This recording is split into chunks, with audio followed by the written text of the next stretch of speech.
Guys मेरे phone में problem हो चुकी है जो कि मैं पहले भी इन्फॉर्म कर चुका हूँ 2 दिन पहले और कल मैंने नोट्स में भी बता दिया था और आज मैं दोबारा से बता देता हूँ जिसने नहीं सुना। मेरे फ़ोन के अंदर किसी भी तरीके का नोटिफ़िकेशन आना, किसी भी तरीके की कॉल आना, किसी भी तरीके का ऐप ओपन करना, किसी भी तरीके की वॉइस चलना, यूट्यूब में वॉइस चलना, वीडियो चलना, कुछ भी ऐसा चलेगा, वीडियो तक चला दी ना मैंने 2 सेकंड की भी फ़ोन स्विच ऑफ हो जाएगा पूरा और ऑन नहीं होता फिर दोबारा ऐसे ऑन करो ऐसे चलेगा तब होगा।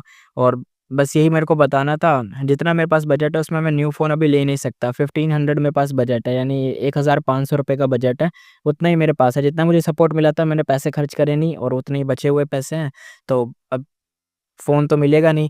और रही बात तो कुछ लोगों ने बताया था प्रोसेसर खराब है, किसी ने बोला था बैटरी भी खराब हो सकती है, मतलब अपने-अपने एक्सपीरियंसेस शेयर करे थे। तो मैंने भी चेक करवाया, उसने भी बोला था प्रोसेसर में दिक्कत आ गई है और बैटरी में प्रॉब्लम है। लेकिन इस चीज़ मतलब ये जो फ़ोन है मेरा, इसकी बैटरी तो चलो मिल जाएगी लेकिन मतलब इसके पार्ट्स अब नहीं मिलते। पता नहीं वो कह रहे थे फ़ोन पुराना हो चुका है, तो वो ये तो एक्सपेक्टेड ही था कि नहीं मिलेंगे पार्ट्स इसके जल्दी, फ़ोन इतना पुराना ही हो गया है। तो अब यही चीज़ थी, किसी दिन अगर अचानक वीडियो आना रुक जाए ना तो मैंने तो बता ही दिया यही वजह होगी उसकी, अगर मतलब बोलना मत कि बताया नहीं, पहले ही मैं बता देता हूँ, इन्फॉर्म कर देता हूँ यही वजह होगी। अभी इतना इतने पैसे मेरे पास है नहीं, अभी अर्निंग भी इतनी नहीं हुई है कि ब मतलब पैसे आ जाएँ तो मैं नया फ़ोन ले लूँ। बस यही था, मेरे को बताना था, इन्फॉर्म करना था। और अगर वीडियो में क्वालिटी थोड़ी-सी मतलब सुनने में आवाज़ में दिक्कत आए कि आवाज़ रुक रही है या अटक रही है या आवाज़ बीच-बीच में गायब हो रही है, स्लो हो रही है, खराब आ रही है, तो यार उसको सह लेना कि मैं क्या ही कर सकता हूँ, क्योंकि बार-बार ये फ़ोन स्विच ऑफ हो रहा है। जैसे-तैसे मैं रिकॉर्ड कर रहा हूँ, जैसे-तैसे बस अब मैं क्या ही बताऊँ इसमें। तो वैसे तो तुम्हें पता नहीं चलेगा क्योंकि सारी वॉइस एक बार में मैं मतलब कंबाइन कर दूँगा तो फिर क्या ही पता चलेगा, लेकिन हो सकता है ना क्वालिटी कम हो जाए वॉइस की, तो इसका ध्यान रखना। बस ये चीज़ मुझे बतानी थी। अब स्टार्ट करते हैं अपना new episode. MJ reverb society, welcome back guys. आज हम एपिसोड 157 यानी 156 एक्सप्लेन करने वाले हैं। उससे पहले एक छोटा सा रिव्यू। लास्ट एपिसोड में जैसा हमने देखा था, फेंगयुआ ने प्रिजर्वेंस इमॉर्टल गू को सक्सेसफुली रिफाइन कर लिया था।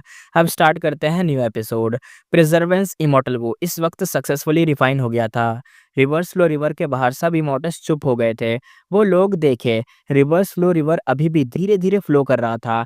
एक रैंक 7 गोई मॉडल लंबा सफेद रोब पहने हुए, लंबे बाल थे, गहरी काली आंखें थी, पानी में एकदम खड़ा था, बिल्कुल हवा की तरह एकदम एकदम फ्रीली खड़ा था। कोई प्रॉब्लम नहीं हो रही थी उसे पानी में खड़े होने में, बिल्कुल ऑफ कोर्स वो फेंग युआन था। बाय नेमिंग यहाँ पे कहती है वो सच में प्रिजर्वेंस इमॉर्टल को रिफाइन कर गया, उसकी कॉम्प्लेक्स फीलिंग थी। उसने जेनेसिस लोटस इमॉर्टल मोन्डेवल जैसे ही कर दिखाया, बंदे बात करने लग गए थे। सेंट्रल कॉन्टिनेंट के कोई इमॉर्टल यकीन ही नहीं कर पाए थे। शी यंगजी कहता है देखो, ये अब आगे नहीं जा रहा है, वहीं एक जगह खड़ा है और रिवर्स फ्लो रिवर अब उसे कुछ पीछे भी नहीं ले जा रही, वॉश आउट भी नहीं करवा रही। वो एक ही जगह पर पॉइंट करके खड़ा है। पेंगुइन एकदम आंखें बंद करा हुआ था। आधा ध्यान उसके इमॉर्टल प्रेमेसी के अंदर था। नया इमॉर्टल गो पूरा बना, प्रिजर्वेंस इमॉर्टल गो। वो बिल्कुल मोनोलिथ जैसा था, बहुत बड़ा, एक जायंट व्हेल जितना। नीचे नीचे से चौड़ा था और ऊपर से पतला, स्क्वायर और एक मेटालिक ब्लैक शाइन दे रहा था। साइड एकदम सीधे थे और एक नज़र में लगे तो ये पत्थर जैसा लग रहा था, लेकिन पत्थर ऐसा जो 10,000 साल में ना एकदम घिस-घिस के एकदम मैग्मा की मतलब होता है ना, मैग्मा से भी मेल्ट ना हो, और इतना स्ट्रॉन्ग पत्थर लग रहा था। एकदम कुछ प्राचीन पत्थर ही लग रहा था, एकदम एशियंट पत्थर। ये बहुत ही स्पेशल इमॉर्टल गो था। साइज़ में फेंगयुआन ने कभी ऐसा बड़ा गू देखा ही नहीं था, इतना बड़ा था ना ये। फेंगयुआन कहता है रैंक 7 इमॉर्टल गू, उसका ऑरा रैंक 7, उसने समझा था कि ये एक रैंक 7 का गू है। ये रैंक्स 8 या रैंक 9 नहीं था। फेंगयुआन खुश हुआ, हायर रैंक हमेशा बेटर नहीं होता। सब गो इमोटर्स जानते थे रैंक 7 प्रिजर्वेंस गो फेंगयुआन के रैंक 7 के लिए बेस्ट फिट था, क्योंकि फेंगयुआन खुद भी रैंक 7 था। फेंगयुआन ने सोचा इस प्रिजर्वेंस इमोटल गो का फूड क्या है, इफेक्ट क्या है, कैसे यूज करूं। फिर उसने बाहर ध्यान लगाया। रिवर्स फ्लो रिवर के बाहर 3 रैंक 8 गो इमोटल अभी भी स्ट्राइक के लिए रेडी थे, बाकी गो इमोटल भी अटैक के लिए तैयार थे।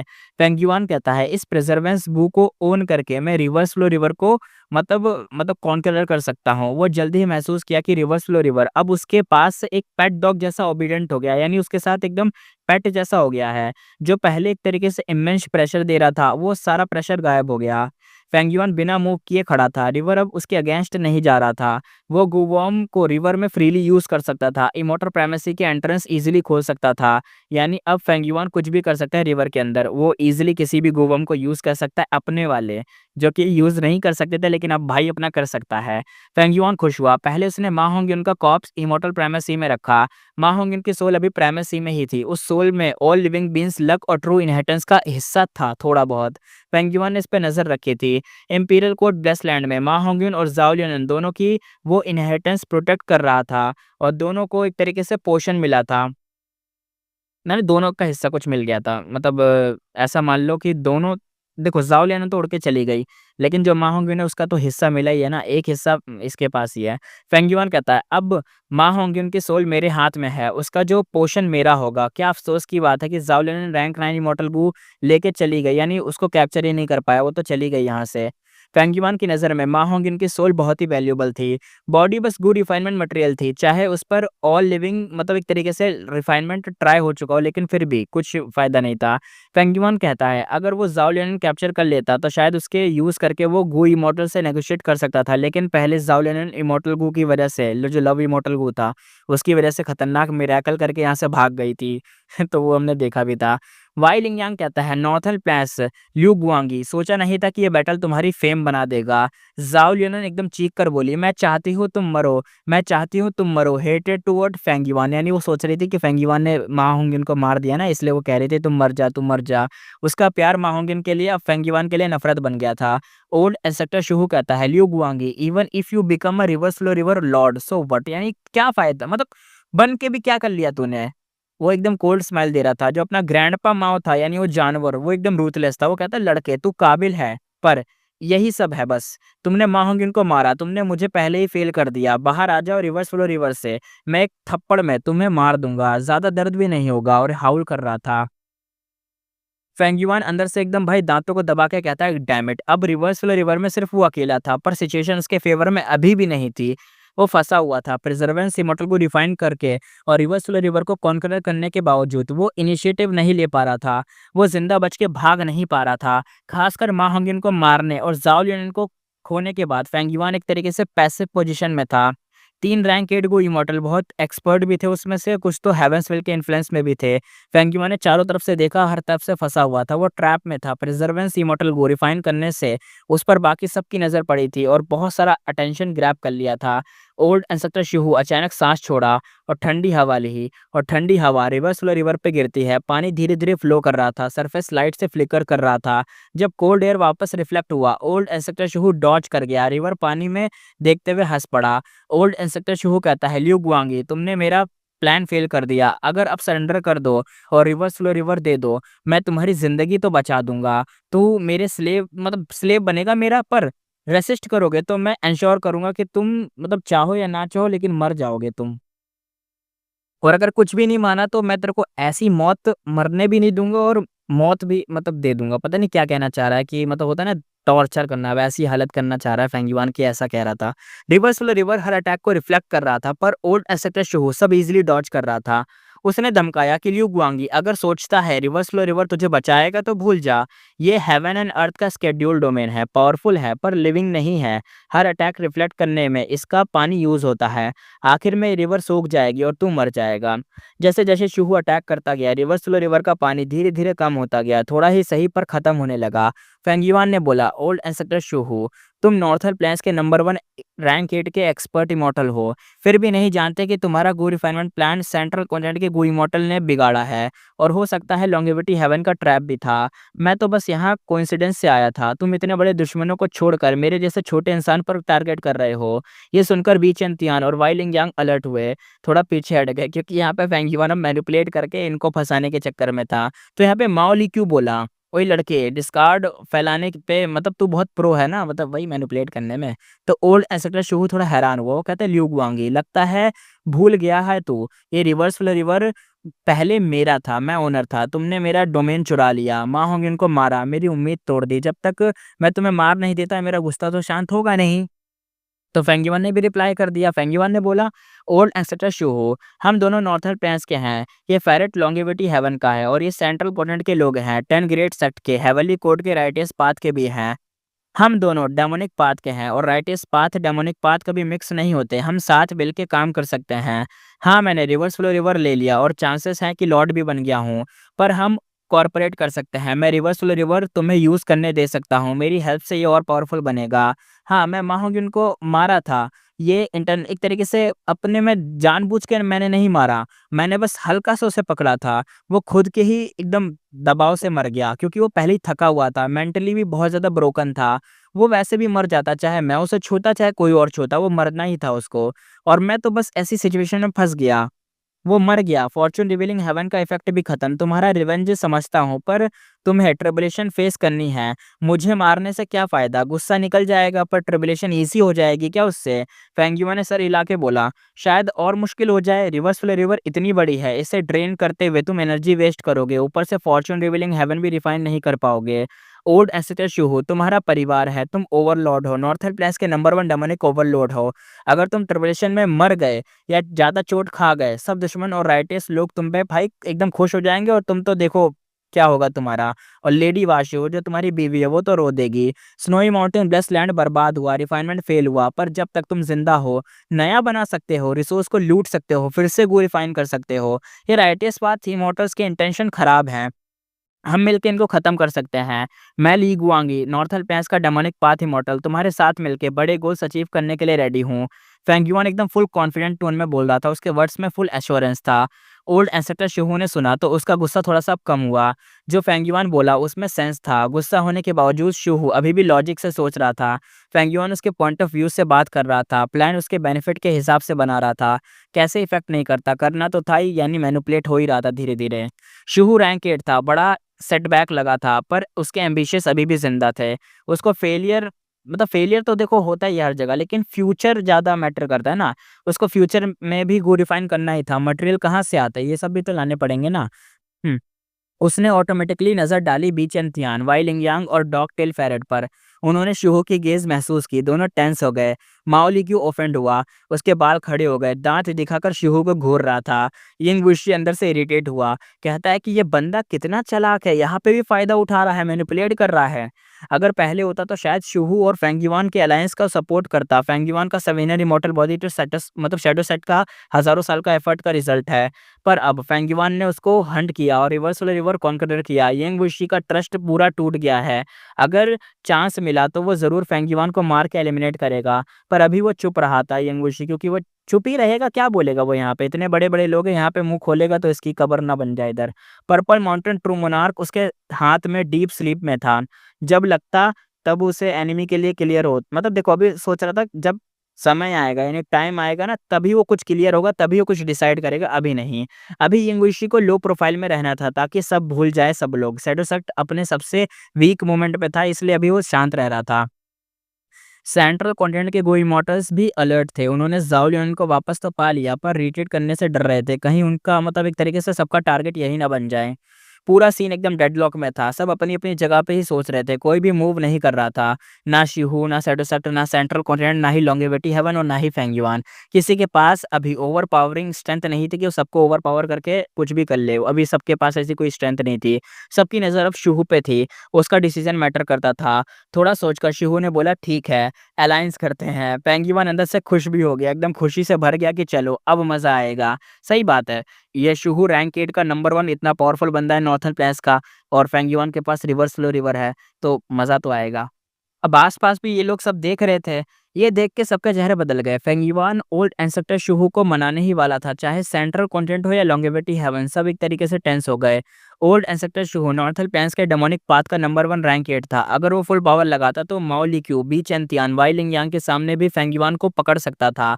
लेकिन ओल्ड एंसेस्टर शुहू ने अलायंस एग्रीमेंट बहुत ही सख्त रखा था। फेंगयुआन की खुशी तुरंत ही गायब हो गई। इस एग्रीमेंट के हिसाब से वो इक्वल अलाय नहीं बल्कि स्लेव बन रहा था। फेंगयुआन कहता है ओल्ड एंसेस्टर शिहू, ऐसे अलायंस एग्रीमेंट मजाक कर रहे हो क्या? शिहू हंस के कहता है बिल्कुल नहीं। लिu गुआंगी, तूने पहले ठीक से एनालाइज नहीं किया क्या? यहाँ हम सिर्फ डेमोनिक पास वाले हैं, नेचुरलाइज हैं। तूने ही लुई कुनशिंग को मारा था, ये लिu ट्राइब गु इमॉर्टल मरा, उसके रिसोर्स लूट लिए। क्या तू लॉन्गेविटी हेवन को सरेंडर करेगा या अपना घर छोड़ के सेंट्रल कॉन्टिनेंट जाएगा? 10 ग्रेट एशियन सेक्ट या हेवेली कोड का लैकी बनेगा?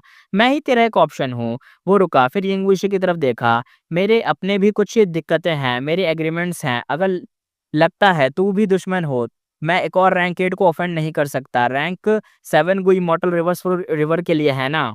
मतलब ये कहना चाह रहा था, देखो सिंपल सी चीज़ यहाँ पे हुई है। शू कह रहा है या तो मेरा स्लेव बन जा, या तो ऐसा कर जो भी यहाँ पे बाकी ऑप्शंस हैं उनके पास जा, लेकिन मुझे नहीं लगता तू उनके पास जाएगा, है ना? तो रही बात मेरी, मैं भी तेरे को ज़्यादा फ्रीडम नहीं दे सकता, क्यों? क्योंकि इसने यिंगवुशी की तरफ देखा और बोला कि मेरी भी किसी के साथ एग्रीमेंट है, यानी इसके साथ एग्रीमेंट किया गया है, यिंगवुशी ने एग्रीमेंट करा हुआ है, यानी शैडोसेट ने एग्रीमेंट कर रखा है।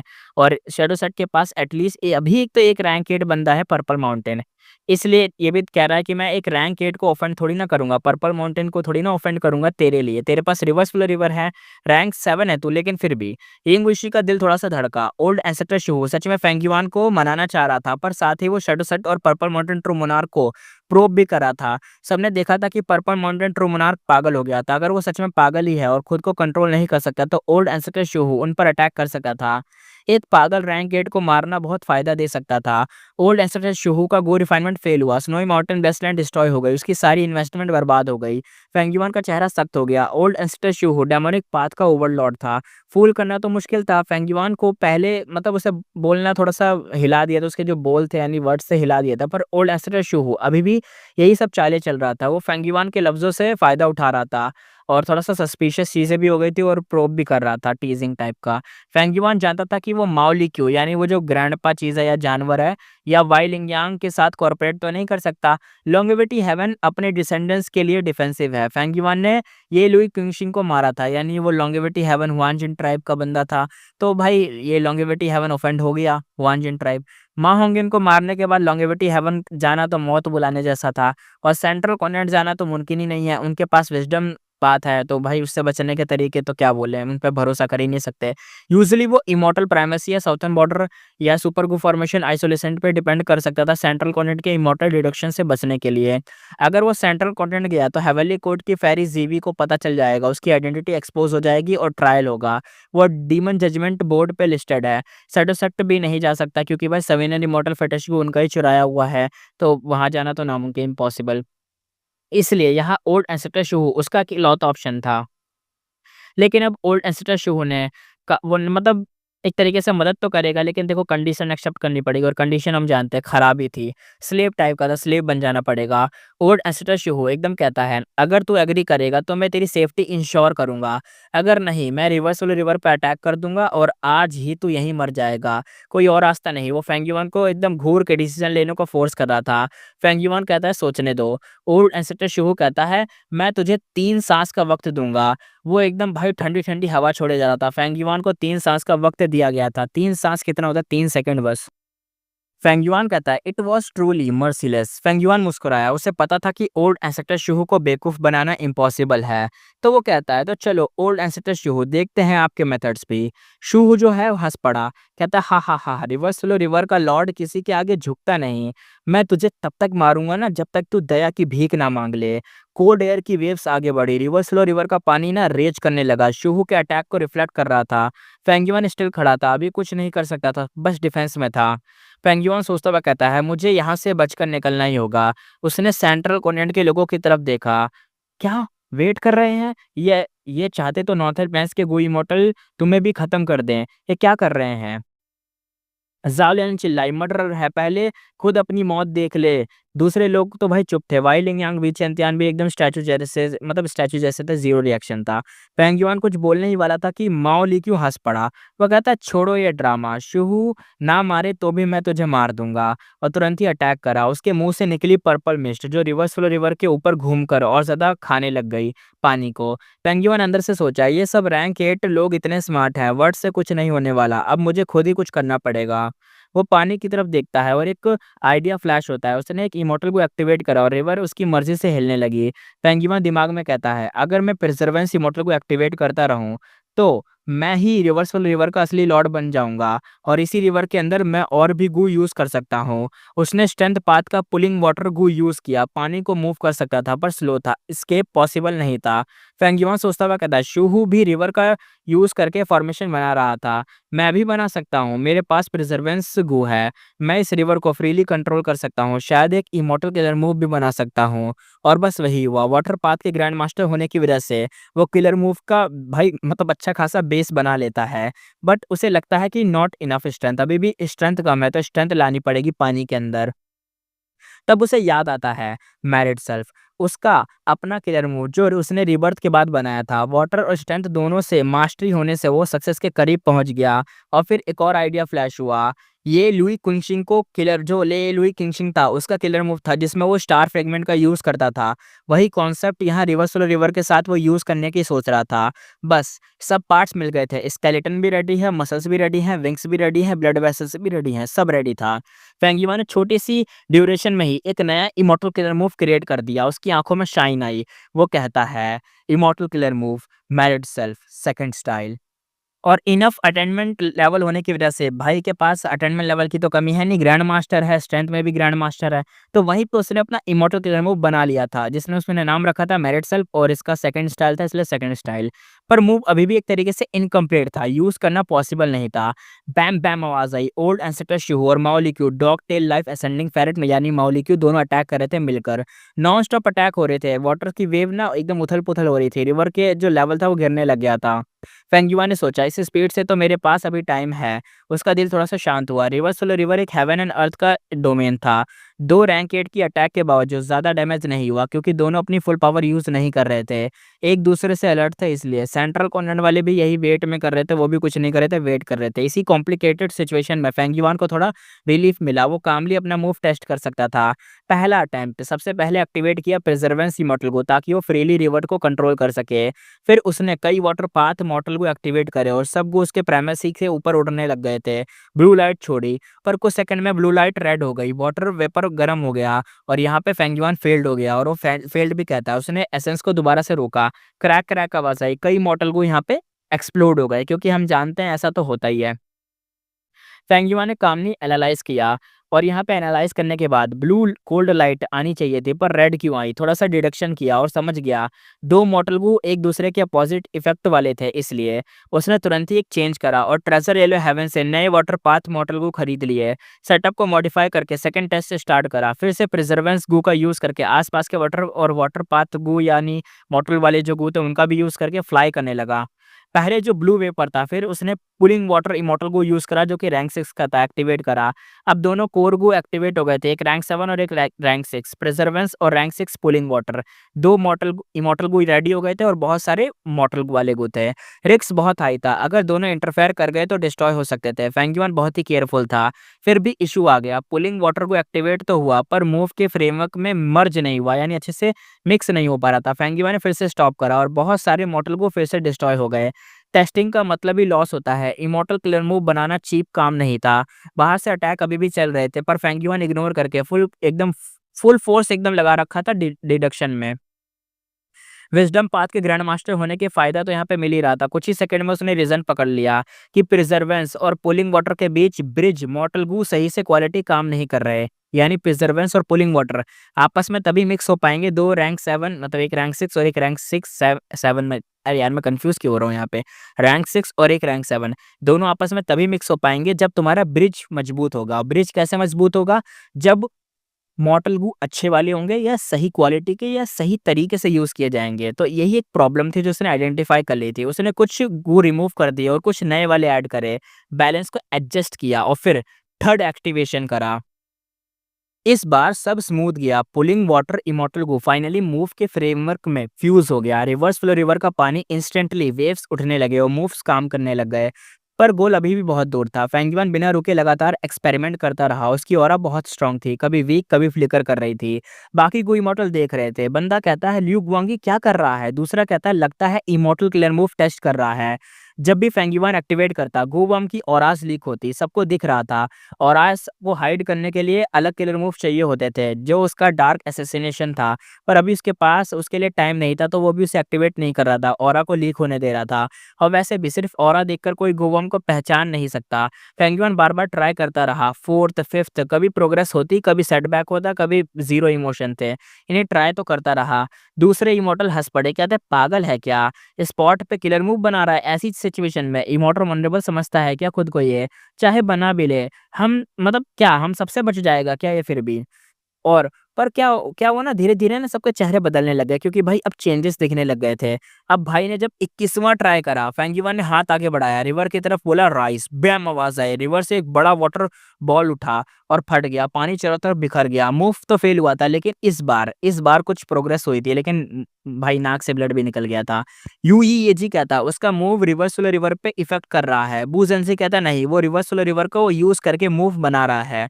ब्लैक एक्सट्रीमिटी थोड़ा हंस पड़ा, कहता है मैंने कभी इस रिवर से फॉर्मेशन बनाने में साल लगा दिए थे, मैंने भी इसमें कभी बनाया, लेकिन इसका यूज करके बनाया, ये खुद एक फॉर्मेशन का पार्ट थी, ना कि इसको फॉर्मेशन बना रहा था मैं। और ये कुछ सेकंड में ऐसा कर लेगा क्या? मेरे को वो मूव बनाने में इतना टाइम लग गया था, ये क्या अपने आप को ओवर कॉन्फिडेंट समझ रहा है क्या? फूल है ये, बस ये कुछ नहीं कर सकता। सब उसके फेलियर पे डाउट कर रहे थे, पर फेंगिवान फिर से टेस्ट करता रहा और कुछ टाइम बाद इस बार पानी एक छोटे से माउंट जितना बड़ा बना, पर कुछ सेकंड में वापस गिर गया और उसके ऊपर ही पानी आ रहा था बार-बार। फेंगिवान का फेस भाई थक सा गया था, बॉडी भी हिल गई थी, नाक के में भी बहुत ब्लड बह चुका था नाक से। वो थोड़ा-सा हँसा, वो कहता है यार फिर से फेल अगेन। वो यूज़ करता है मैन एज़ बिफोर और इंस्टेंटली उसका जो जितना भी कुछ था वो सब कुछ हील हो गया। फेंगिवान सोचता हुआ कहता है फेलियर का रीज़न ढूँढना होगा, लगता है लास्ट मोमेंट पे छोटी-सी गड़बड़ हुई है। वो डीप एकदम सोच में चला गया था कि कहाँ दिक्कत हो रही है, क्या प्रॉब्लम आ रही है ऐसी। और कुछ मोमेंट बाद फेंग युआन ने आंखें खोली और किलर मूव फिर से एक्टिवेट करा। इस बार रिवर्स फ्लो का जो पानी था थोड़ा-सा और बड़ा बना और इस बार उसकी मर्ज़ी से हिला भी, कुछ वेव्स भी उठ गई, सबके चेहरे बदल गए। यहाँ तक कि ओल्ड एंसेस्टर शुहू भी अब अटैक रोक दिया था ये देखकर। पर नेक्स्ट सेकंड ही वो एकदम चिल्लाया और ज़्यादा पावरफुल अटैक करना शुरू कर दिया कि उसे ऐसा लग रहा था कहीं फेंग युआन सक्सेसफुल ना हो जाए। फेंग युआन अंदर से कहता है, बहुत मुश्किल है, इतने अलग-अलग गोवो में ऐड किए हैं इसलिए प्रॉब्लम्स आ रही है, ये मेरा करंट लिमिट है। अगर थोड़ा-सा थोड़ा-सा अच्छा-सा वर्ज़न बना लूँ जो आपस में मिले-जुले और अच्छे से मिक्स हो। या तो सालों लग जाएँगे या तो मेरे को अपना अटेनमेंट लेवल बढ़ाना पड़ेगा, क्या करा जाए? वो सोच रहा था, मूव का स्ट्रक्चर अभी भी हेवी और कॉम्प्लेक्स था, पर दूसरे इमोर्टल्स शॉक में थे। एक बंदा कहता है ये बंदा इतनी फास्ट प्रोग्रेस कैसे कर रहा है? दूसरा कहता है उसने सच में रिवर्स फ्लो रिवर का पानी को मूव कर लिया भाई। तीसरा कहता है इम्पॉसिबल, इतने शॉर्ट टाइम में इमोर्टल मूव कैसे क्रिएट कर दिया?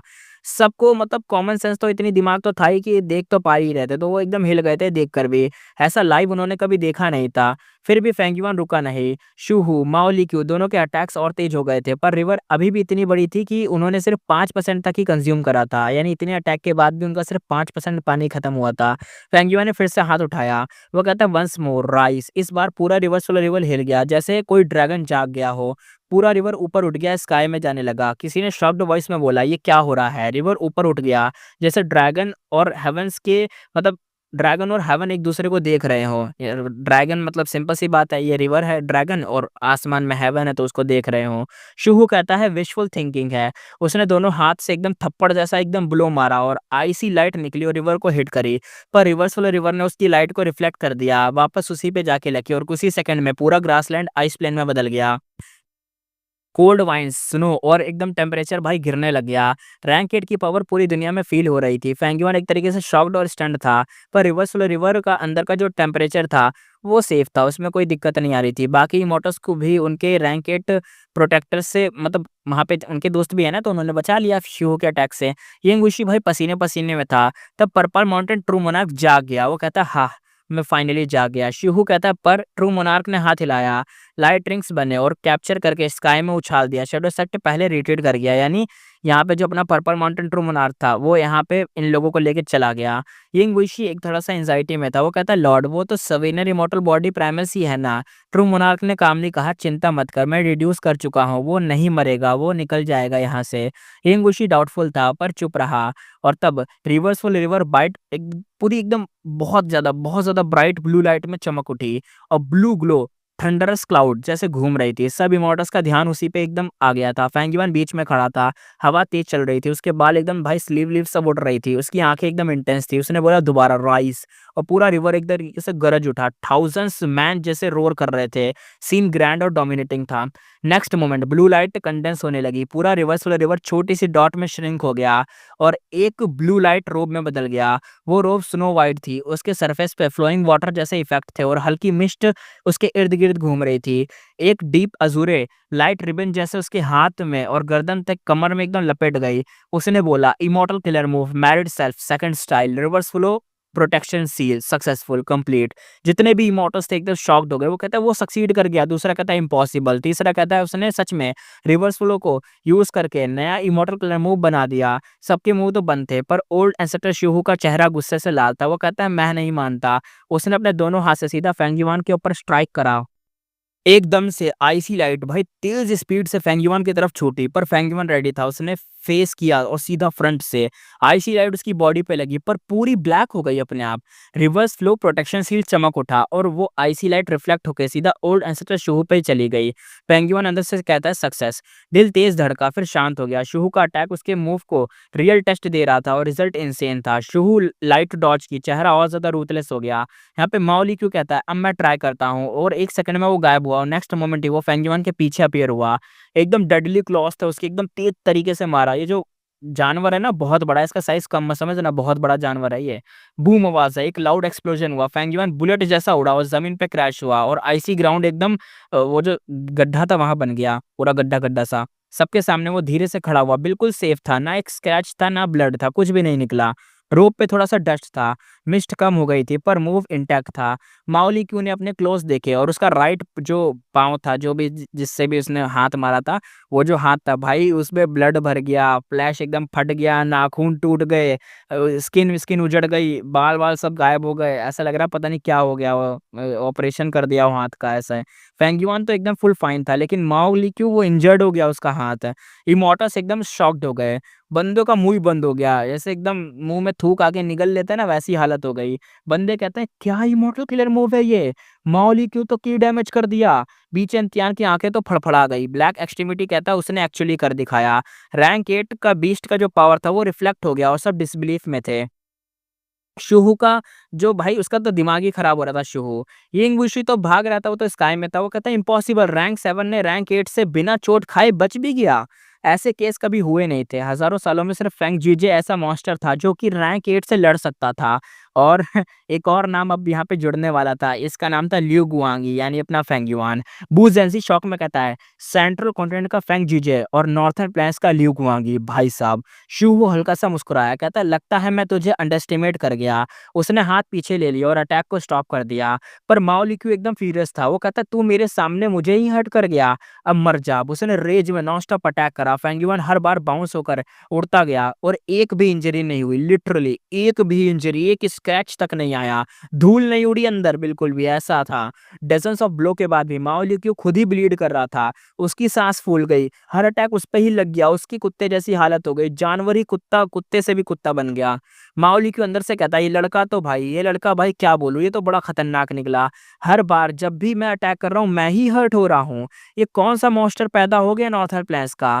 फेंग युआन ने उसकी हालत देखी और हंस पड़ा। सीधा सेंट्रल कॉन्टिनेंट के इमोर्टल की तरफ चार्ज करा। वो सब पैनिक में इधर से उधर भाग रहे थे। दोनों रैंक 8 वाही लिंग यांग और बी चेंतियान रुक गए और अटैक करा, पर अटैक फिर से रिफ्लेक्ट हो गया और माओली के ऊपर जाके लगा। कुत्ते वाली हालत हो गई कुत्ते की। माओलिक्यू पेन और गुस्से में चिल्लाया और एक बड़ा सा पर्पल लाइट ब्लास्ट छोड़ा। इससे पूरा बैटलफील्ड किओस में बदल गया। तीनों साइड नॉर्थन, सेंट्रल और लॉन्गेविटी हेवन सब जगह आपस में लड़ पड़े। ये सब देखकर यंगविशी को लगा पर्पल माउंटेन ट्रू मोनार्क का रिट्रीट करना ही बेस्ट डिसीजन था। उसने सोचा अब तो सब रीजन में सिर्फ एक नाम ही घूमेगा, लिu गुआंगी। उसकी फेम अब फेंग जुजे के बराबर होगी। 10 दिन बाद एक थका हारा इंसान रीजनल वॉल क्रॉस करके ईस्टर्न सी में आया और वो था फेंग युआन। थका हारा, इसे क्या हो गया। फेंग युआन ने गहरी सांस ली और फाइनली उस पागल बीस्ट को छुटकारा मिल ही गया मुझे। 10 दिन पहले शिहो सेंट्रल कॉन्टिनेंट के इमोर्टल और लॉन्गेविटी हेवन में एक मैसिव फाइट हुई थी। फेंग युआन ने उसी बैटल के क्योस में एस्केप कर लिया था, पर माओ लिक्यू यानी वो जो जानवर उसके पीछे पागल जैसा हो गया था। फेंग युआन उसका मैच नहीं था, पर जैसे ही वो नॉर्थर्न प्लेन्स की बाउंड्री क्रॉस कर गया माओ लिक्यू रुक गया। वो अपने रीजन की वॉल से बाहर नहीं जा सकता था। फेंग युआन फाइनली फ्री हुआ था। उसने आसमान की तरफ देखा। वो कहता है time to go back to the southern border, और वो बिना रुके क्लाउड्स के अंदर उड़ गया, यानी अब वो जा रहा है southern border. Dark stone wall पे ग्रीन एरी फ्लेम्स जल रही थी और बड़ी नहीं थी, बस फायरफ्लाई या छोटी लालटेन जितनी और ठंडी थी। आइसी ग्रीन लाइट के एकदम फैली हुई थी, जिसमें पर्पल माउंटेन, ट्रू मोनार्क, यिंगवुशी, बाइनिमिंग और हाई लाओरान के चेहरे एकदम ग्रीन ग्लो में चमक रहे थे। यहाँ पे मतलब सीन शिफ्ट हो चुका है। सीन यहाँ पे दिखाया जाता है मतलब एक स्टोन वॉल का, जहाँ पे ये लोग छुपे हुए हैं। ये लोग रिवर्स फ्लो रिवर की फाइट से सबसे पहले निकले थे और पर्पल माउंटेन ट्रू मोनार्क उन्हें यहाँ से ले आया था। पर उसके बाद वो फिर से पागलपन में चला गया था। बाइनिमिंग सरकास्टिक टोन में कहा, यही तेरा प्लान था क्या यिंगवुशी? यही वो रैंक 8 एक्सपर्ट है जो फेंग युआन को मारेगा? वो देखती है पर्पल माउंटेन ट्रू मोनार्क अपने ही टॉर्च पर अपने पैर चबा रहा था रैंक 8 बंदा। यिंगवुशी ने कुछ नहीं बोला, बस शांत रहा। बहुत लॉसेस के बाद वो आदत डाल चुका था हर सिचुएशन में कंपोस्ट रहने की।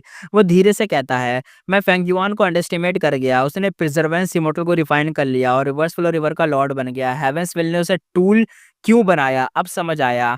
ये बंदा मर सकता था पर हारा नहीं जा मतलब एक तरीके से हराया नहीं जा सकता था, हार नहीं सकता था।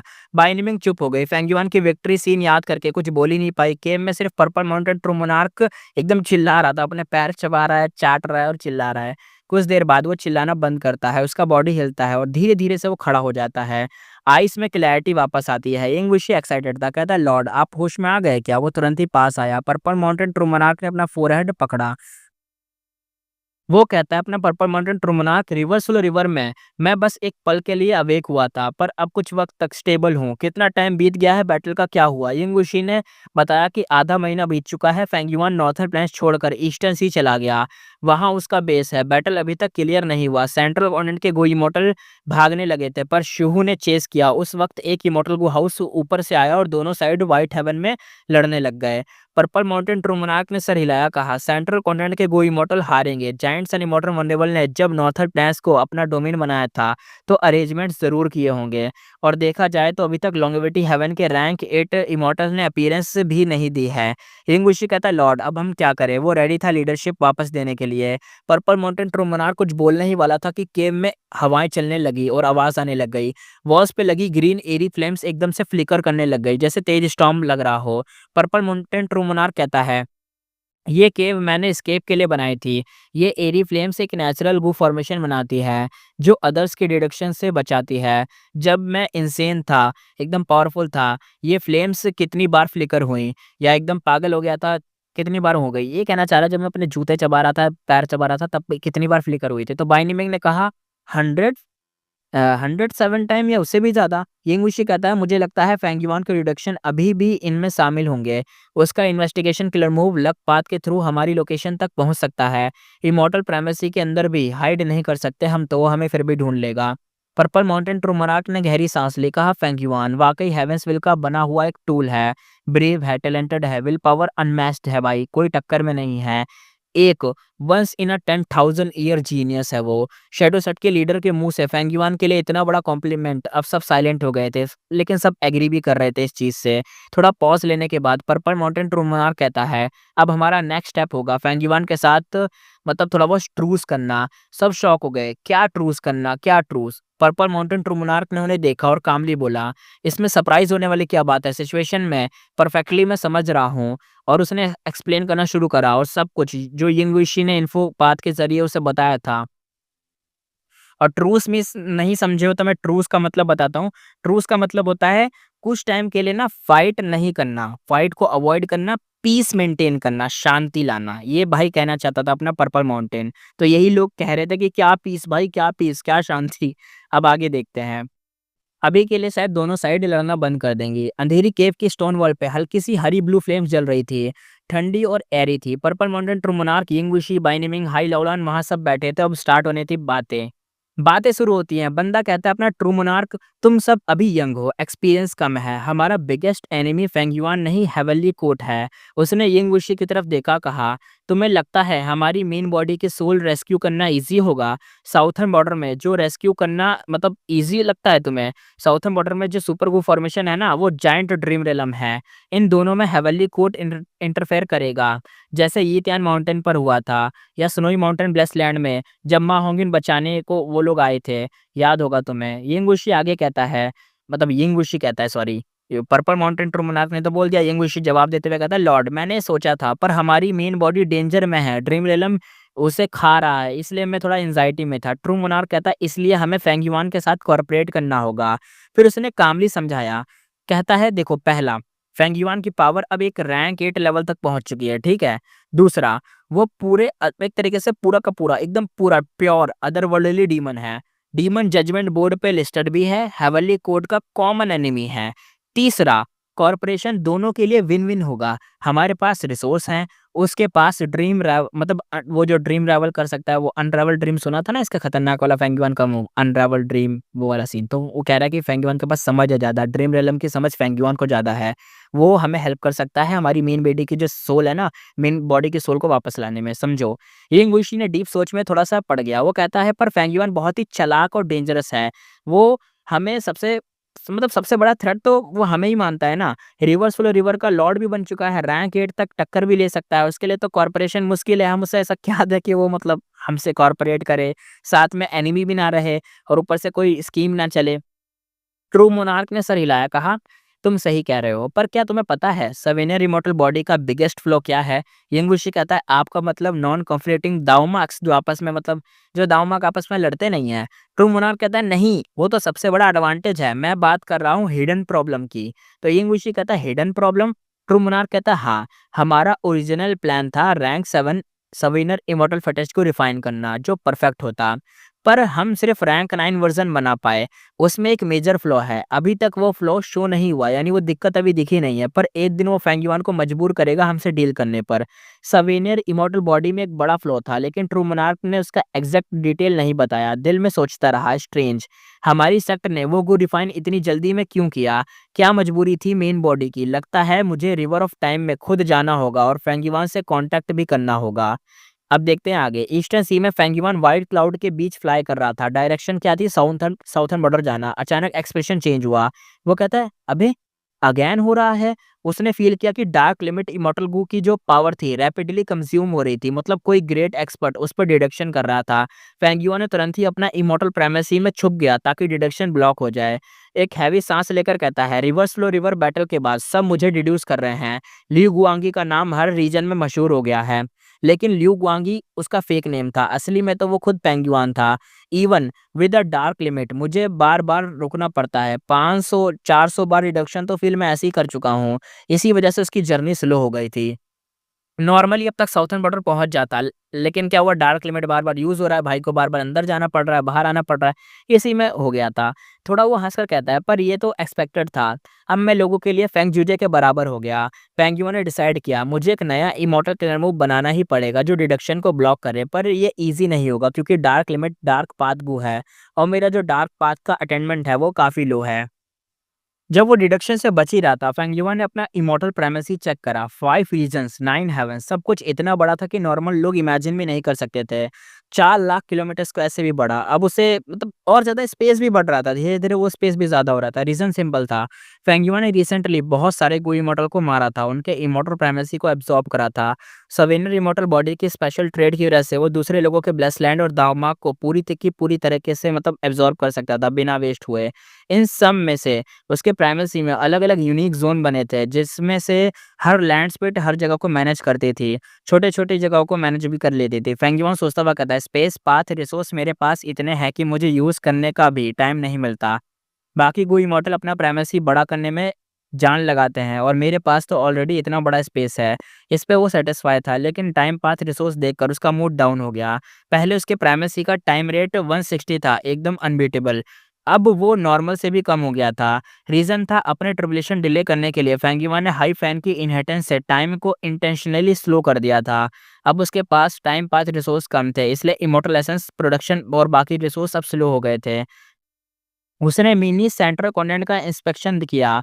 वहाँ ब्लड सी फॉरेस्ट और मिरर विलोज थे, वो इमॉर्टल ब्लेसलैंड से जो लिए थे, और एक स्मॉल जेड लाइट पिट था। ये जेड लाइट पिट उसने नॉर्थल पैंस की ल्यू ट्राइब से आइडिया लेके बनाया था, जहाँ लाइट पाथ मॉर्टल को स्टोर कर रखे थे। पर ये सिर्फ एक तरीके से स्टोरेज के लिए था, प्रोडक्शन के लिए नहीं था। प्रोडक्शन नहीं होती थी यहाँ पे। मिनी सेंट्रल कॉन्टिनेंट डेवलपमेंट में सबसे पीछे वो अभी था। मिनी नॉर्थल प्लेन सबसे ज़्यादा एडवांस था। पूरा आइसी प्लेन जहाँ स्नो और आइस स्प्रेड थी, हर जगह मतलब फैली पड़ी थी, हर जगह फैली थी। ईस्टर्न सी के पास एक शैलो ग्रीन बीच था, जहाँ स्प्लिट स्नेक रहते थे। ये एरिया उसने हान डोंग से लिया था। उसका लैंड स्प्लिट फेंगयुआन के लिए मैनेज करता था ये जगह पर। वेस्टर्न डिजर्ट के पास बोन ब्यूरल फील्ड थी, mountain of skeleton, skulls, leg bone, flying beast तक बोन सब कुछ थे। ये फील्ड उसने लियू वोंग को मारकर लियू ट्राइब से छीना था।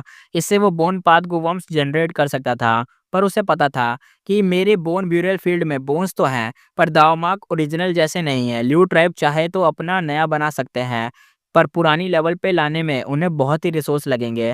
फेंगयुआन ने ऑलरेडी उस फील्ड का 80% वैल्यूएबल पार्ट ले लिया था। सेंट्रल कॉन्टिनेंट के क्लोज था एक ग्रासलैंड, जिसमें ब्लड शक्ल ग्रास और रेड एक्स फ्लावर थे। एक्स फ्लावर कह सकते हैं इसको। ये भी हुई इमॉर्टल लैंड से आए थे। यहाँ पिंक फ्लावर रैबिट्स थे, फॉक्सेस थे, वुल्फ थे और एक desolate beast giant horn sheep तक रहता था। और यहाँ पे मिनी वेस्टर्न डिजर्ट भी था, सबसे hot area, full of fire path के दामाक से भरा हुआ। यहाँ 3 बड़े रिसोर्स पॉइंट थे। पहला फायर ड्रैगन पैंथम का डेन था। दूसरा सैंड गुल सॉइल बीच था, जहाँ सैंड गुल सॉइल मिलता था। ये एक गू मटेरियल था जो कि कनेक्ट लक्स इमॉर्टल गू का फूड था। अब पेंगुइन के पास लव कनेक्ट इमॉर्टल गू तो है नहीं, इसलिए ये जो सैंड गुल सॉइल था इसको एक रिसोर्स बना लिया गया था, जिससे वो बेचकर इमॉर्टल एसेंस स्टोन कमा सकता है। और सैंड गुल सॉइल के सेंटर में एक डेड वर्ल्डली सैंड गुल एग था। क्रैक और छोटे होल्स थे, ट्रांसपेरेंट एग था, वाइट एकदम थोड़ा बहुत बाहर भी आ रहा था। इसका लाइफ एसेंस यूज करके नॉर्मल सैंड गुल सॉइल बना सकते थे। तीसरा रिसोर्ट पॉइंट था रॉटन ब्लैक स्वैम्प। ये ट्रिब्यूलेशन के टाइम बना था, डार्क पाथ के दावमार्ग से भरा हुआ। ये डार्क पाथ बूबॉम एक तरीके से रिसोर्स प्रोडक्शन प्रोडक्शन अभी स्लो है, लेकिन रिसोर्स सही ठीक ठाक थे। इन 3 के अलावा 2 ब्लेस लैंड भी थे, जैसे अर्थ पाथ ब्लेस लैंड जो कि रॉटन स्वैम्प जैसा था, 5 डेसोलेट बीस्ट, मड मॉन्स्टर और अर्थ पाथ के mortal goose plus small madman land spirit manage करता था इसको। ये अब दूसरा उसके पास क्या था, ल्यू योंग का एंस्लेमेंट पाथ ब्लेसलैंड, जो कि 20 से ज्यादा डेसोलेट बीस्ट थे, जिनमें 6 बोन आर्मर हाउंड्स इंक्लूडेड थे और ब्लैक हाउंड भी थे और लैंड स्पीड भी थी। यहाँ पे मिनी ईस्टर्न सी भी था, वो ये का सी था। 3 हॉर्न्ड डिवाइन टॉर्टोइस थे, एशियन साइलेंट कॉर्स थे और 6 white letter blue feather seagull और ओरिजिनल ड्रैगन फिश थे। एयर बबल फिश थी भी और रेयर लिटरेचर कैप्स भी थे और ऑयल वाटर भी था। एक ब्लड लेक भी था। ब्लड एसेट इमॉर्टल को रिकवर हो चुका था। यहाँ पे ब्लड एसेट इमॉर्टल को रिकवर हो गया भाई इसका। पता नहीं ये ब्लड डेटी वाला कब करेगा। सुना था ब्लड डेटी वाला बहुत खतरनाक मूव है। आगे देखते हैं mini southern border. Richest region था, 5 लाइट माउंटेन था, इमॉर्टल सक्सेशन माउंटेन था, हेवन सीलिंग माउंटेन था, स्कैटाइड केव था, रिग्रेटफुल स्पाइडर वाला ग्रुप था और म्यूजिकल ट्रीज थे, ट्री स्टीम्स थी, क्यूआई डेथ बर्ड्स थे और बिकम अ ड्रैगन माउंट था, पुलेड बाय माउंटेन इमॉर्टल गो। यानी वही क्या नाम था, पुलिंग माउंटेन वाला वही। आगे देखते हैं 9 हेवंस भी भाई के पास हैं। जैसे कि 9 हेवंस थे, उसमें मिनी ऑरेंज हेवन में अरोरा लाइट्स और फ्लोटिंग फ्रूट थे। मिनी येलो हेवन में गोल्ड फ्रेगमेंट थे और मिनी अजूरे में एक तरीके से पिल अजूरे इंक्रीज होती थी, हेवनली क्रिस्टल स्टोरेज था। और मिनी ब्लैक हेवन में वॉकिंग मीट ट्री थे और मिनी वाइट हेवन में मल्टी कलर्ड ओवरलॉर्ड फ्लावर थे और हेवनली डॉग्स थे। और मिनी पर्पल हेवन में upper extreme heavenly eagle plus 80 plus eagle nest थे। और मिनी ब्लू हेवन में क्लाउड सोइल था, एरो बैम्बू फॉरेस्ट था, स्टार फ्रेगमेंट ग्रास थी और इन्फेंट फॉलिंग स्टार हाउंड थे और मीटियोर पिट भी था। स्टेलर फायर गू जिसे कहते हैं या फॉलिंग स्टार मीटियोर गू वहां पे मिल जाते थे। अब फेंगयुआन के गू वॉर्म, रैंक 9 विजडम गू इन लांगिया ब्लेसलैंड, सवेनियर इमोर्टल फटेश गू जो खुद यूज कर रहा है, रैंक 8 इमोर्टल एटीट्यूड गू था, विजडम पाथ वाला था और विजडम पाथ स्वॉर्ड वाला विजडम पाथ, ठीक है। ईयर फ्लो लाइक अ वाटर वो सील्ड था भी। रैंक 7 इमोर्टल गू में उसके पास थे sword eyebrow, wave sword, flying sword, sword scape, climactic backboning, year after dragon breath, affection preservance. और रैंक 6 में उसके पास थे unravel mystery, women sard, blood asset, dark limit, dog shit luck, change from immortal, strength की wise self strength और flying bear strength, pulling mountain, pulling water, landscape as before, man as before, star ice, spring autumn cicada, bone spike और perceivable दाव। ये सारे इसके पास rank 6 वाले थे। Rank 7 वाले भी बता दिया, रैंक 8 वाले भी बता दिया और रैंक 9 का तो उसके पास एक ही था जो कि विजडम गू था। आगे देखते हैं कैप्टिविस्ट कौन कौन थे उसके पास। जैसे सबसे बड़ा उसका भाई खुद का फेंगजेंग, हाईचैंग, माहोंग्युन की सोल थी, लिu योंग की भी सोल थी और ये लुई कुंगशिंग की भी सोल थी, शीनू की भी सोल थी लेकिन वो खो चुकी थी। शीनू की जो सोल है वो गायब हो गई। बाकी सोल तो एक तरीके से उसने बेच दी थी उनके ही सेक्ट मेंबर को कि देखो तेरी सोल मेरे पास है, तेरे सेक्ट को बेच दी है मैंने। पेंगुइन का मेन फोकस अब इमॉर्टल प्राइमेसी एक्सपेंड करना था, इमॉर्टल एसेंस का स्टॉक पाइल रिप्लेनिश करना था, यानी बहुत सारा एसेंस चाहिए भाई को। रिवर्स फ्लो रिवर बैटल और माओलिक्यू से एस्केप करने में भी काफ़ी इमॉर्टल एसेंस यूज़ हुआ था, तो सब पर मतलब बढ़ाना है, अच्छा खासा ज़्यादा करना है ताकि कभी लड़ाई हो तो यूज़ कर पाएँ। वो डेसोलेट बीस्ट कॉर्प्स सेल कर रहा था, ट्रेज़र रेलो हेवन में थे, जिससे इमॉर्टल एसेंस स्टोन मिले। 1 स्टोन बराबर 1 ग्रीन ग्रेप इमॉर्टल एसेंस और 100 स्टोन बराबर 1 रेड डेट इमॉर्टल एसेंस, यानी ये अभी चल रहा है इसका करंट रेट कि अभी तो भाई रैंक 7 है तो उसे चाहिए रेड डेट, और रेड डेट एक एक बीड्स के लिए उसको चाहिए कम से कम 100 स्टोन्स, तो बहुत ज़्यादा है। रेस्ट के टाइम उसे 6th हेयर का लेटर मिला। शैडोसेप्ट ट्रूस और कॉर्पोरेशन प्रपोज़ कर रहा था। फेंग युआन शॉक हो गया कि हैं, ये क्या ट्रूस कर रहा है, यानी पीस चाहता है?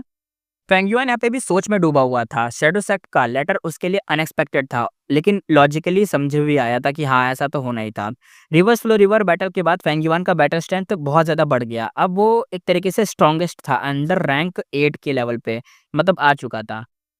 ओरिजिनली रैंक 8 नहीं बना है उसका, पावर रैंक 8 पे नहीं आया, लेकिन वो बात है ना कि रिवर्स फ्लो का प्रोटेक्शन सील है उसके पास, तो एक तरीके से वो रैंक 8 को हैंडल कर सकता है। और रैंक 7 में तो भाई बाहुबली है, तो छोड़ ही दो। फेंग जीजे के बराबर है, स्टेटस बहुत बढ़ गया था इसका।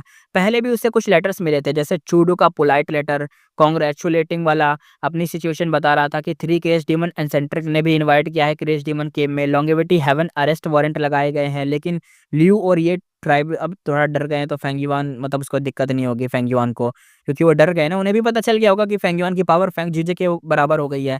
तो वो लोग भी अब वांटेड लेटर का क्या करेंगे, उन्होंने भी हटा दिया कि इसके ऊपर से हटाओ, कहीं हमसे ऑफेंड ना हो जाए और लड़ने आ जाए, क्योंकि पावर रैंक 8 के बराबर है। साइडोसेक्ट अब कॉर्पोरेशन प्रपोज कर रहा था। फेंग युआन सोचता है रैंक 8 गो इमॉर्टल है उसके पास, पर मेजर वीकनेसेस भी हैं, इंस्टेंटली मतलब कभी भी आ जाती हैं। अभी उसके पास क्या था, रिवर्स फ्लो का पावर था, पर्पल माउंटेन ट्रूमोनाक से फाइट कर सकता है, लेकिन ये भी नहीं कि हरा दे, क्योंकि रैंक 8 हराना बड़ी बात होती है। डिफेंस कर सकता है अपना अच्छा खासा। अगर फेंगयुआ ने प्रिजर्वेंस गो प्लस रिवर्स फ्लो का प्रोटेक्शन सील नहीं बनाया होता, तो वो शायद यिंगवुशी के ट्रैप में गिरता, और साइडोसेट का बिगेस्ट थ्रेट वही था। अब फेंगयुआन की स्ट्रेंथ रैंक 8 को चैलेंज करने लायक हो गई थी, इसलिए साइडोसेक्ट कॉर्पोरेशन चाह रहा था। ये डिफरेंस उसको डीप मतलब मजबूर करा था सोचने पे कि क्या चल रहा है। रिवर्स फ्लो प्रोटेक्शन सील का इफेक्ट रैंक 8 अटैक्स को रिफ्लेक्टेड करना था, और कॉन्फिडेंस तो भाई बूस्ट तो यूं कर देता था, लेकिन कॉर्पोरेशन डेंजरस था। वॉकिंग ऑन अ टाइट रोप ऐसा वाला था, यानी वो कहना चाह रहे हैं कि एक खाई है, खाई के आगे वहाँ पे एक रोप बंधी हुई है, एक यहाँ पे रस्सी बंधी हुई है, और तुम एक रस्सी पे चल रहे हो बैलेंस बना के, ऐसा था। अब वो कहता है कि इसमें करे क्या? सिक्स्थ हेयर ने तुरंत बोला था, बेनिफिट तो वैलिड थे लेकिन ट्रस्ट नहीं था। सैडोसेट के इन्फॉर्मेशन पाथ मेथड्स का पावर पेंगुइन के लिए रिस्क था।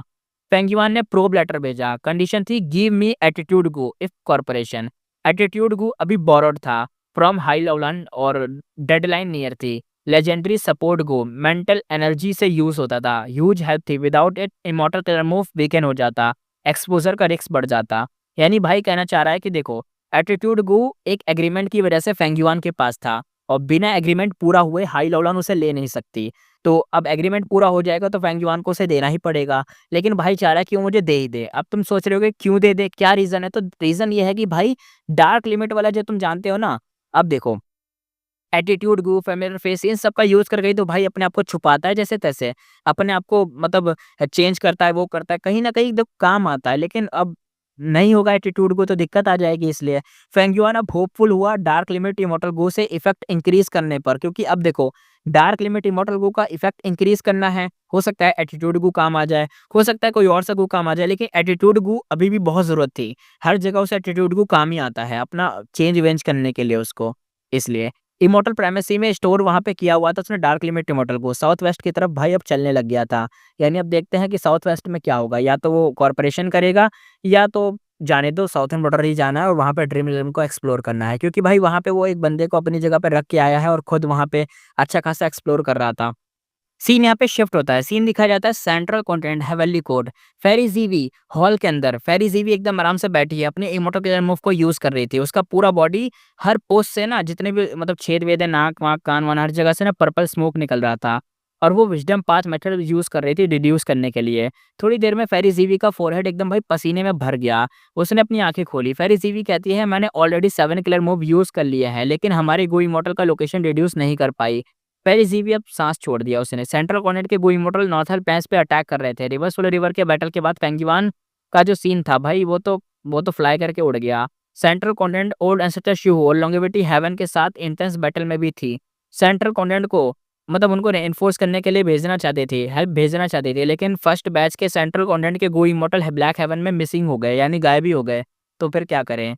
पेरिस भी उनका लोकेशन डिड्यूस ही नहीं कर पाई कि कहाँ गायब हुए, कैसे मतलब उनको सेव किया जाए? रेनफोर्समेंट भेजने के लिए मतलब जगह भी तो पता होनी चाहिए, तो उनको जगह नहीं पता थी और हम ये जानते हैं ऐसा क्यों हुआ होगा।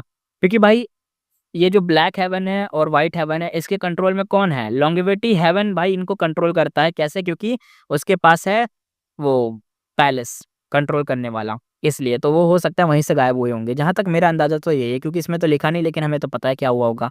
आगे देखते हैं, ड्यूक लॉन्ग कहता है उसके पास बैठा था। ड्यूक लॉन्ग ने आँखें खोली। कहता है लगता है जायंट सन इमॉर्टल वल्नरेबल ने नॉर्थर्न प्लेन्स में काफ़ी अरेंजमेंट्स किए थे। तुमने लियू गुआंगी का लोकेशन रिड्यूस किया क्या? फेरी ज़ी भी कहती है हेड शेक करते हुए, नहीं, मुझे नहीं पता। वो कह रही थी कि लगता है उसके पास डिफेंसिव मेथड है विज़डम पाथ रिडक्शन के अगेंस्ट, लेकिन वो स्ट्रॉन्ग नहीं है। लेकिन हमें ना उसके बारे में बहुत कम जानते हैं ना। अगर हमारे पास कुछ क्रूशियल इन्फॉर्मेशन होती तो शायद हमारे जो मेथड है उसको ओवरपावर करके हम उसका पोजीशन जो है पता लगा लेते हैं। ड्यूक लॉन्ग ने सुनकर सर हिलाया और थोड़ी देर बाद कहता है, ठीक है, कंटिन्यू करो reducing location of a go immortals और लियू गुआंगी उनका भी। साथ ही मुझे हिडन ड्रैगन केव भेजो। अब यहाँ पे सीन दोबारा शिफ्ट होता है ईस्टर्न सी। फेंगयुआन एक तरीके से हेल्पलेस था, उसको इमॉर्टल प्राइमेसी दोबारा से प्लेस करना पड़ा। लियू गुआंगिया 5 रीजन में फेमस था। डार्क लिमिट पावर कंटिन्यूअसली फेंगयुआन की बॉडी से कंज्यूम हो रही थी, काफ़ी रैपिड रेट से, मतलब बहुत स्पीड में कोई रिड्यूस कर रहा होगा ना उसको, और सिर्फ एक जगह से नहीं, हर जगह से इसको रिड्यूस करा जा रहा है, इसलिए बहुत ज़्यादा कंज्यूम हो रहा था। अपने सीक्रेट्स मेंटेन करने के लिए फेंगयुआन को बार-बार स्टॉप करना पड़ रहा था, जाना पड़ रहा था अपने प्राइमेसी के अंदर। ये दिक्कत बहुत आ रही थी। सवेनियर इमॉर्टल बॉडी सारी 5 रीजन का हेवन और अर्थ क्यूआई एब्ज़ॉर्ब कर सकता था। ऑर्डिनरी गो इमॉर्टल सिर्फ अपने रीजन का क्यूआई एब्ज़ॉर्ब कर सकते हैं। अगर प्राइमेसी दूसरे रीजन में प्लेस कर दो, तो फोर्सफुली एब्ज़ॉर्ब कर सकते हैं, लेकिन डिफरेंट होता है, यानी हेवन एंड अर्थ क्यूआई अलग होता है, जिसकी वजह से उनके प्राइमेसी शेक होते और रिसोर्स डिस्ट्रॉय हो जाते। यानी अपने प्राइमेसी के अंदर जाने के लिए भाई को अपना प्राइमेसी थोड़ा-सा बाहर खोलना पड़ेगा ना, और रखने के लिए भाई क्या होगा? अगर तुम किसी और रीजन के हो तो वहाँ पे रख दिया तो दिक्कत होगी, इसलिए।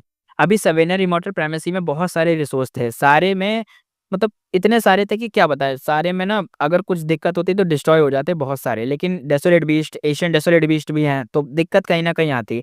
हर बार जब वो हेवन और अर्थ को एब्ज़ॉर्ब करता, कुछ ना कुछ तो दिक्कत आती, जैसे टाइफून हो जाता, कभी कुछ हो जाता, थोड़ा बहुत तो दिक्कत आती, स्पेशली जब उसने रिवर्सल रिवर ऑब्टेन किया था।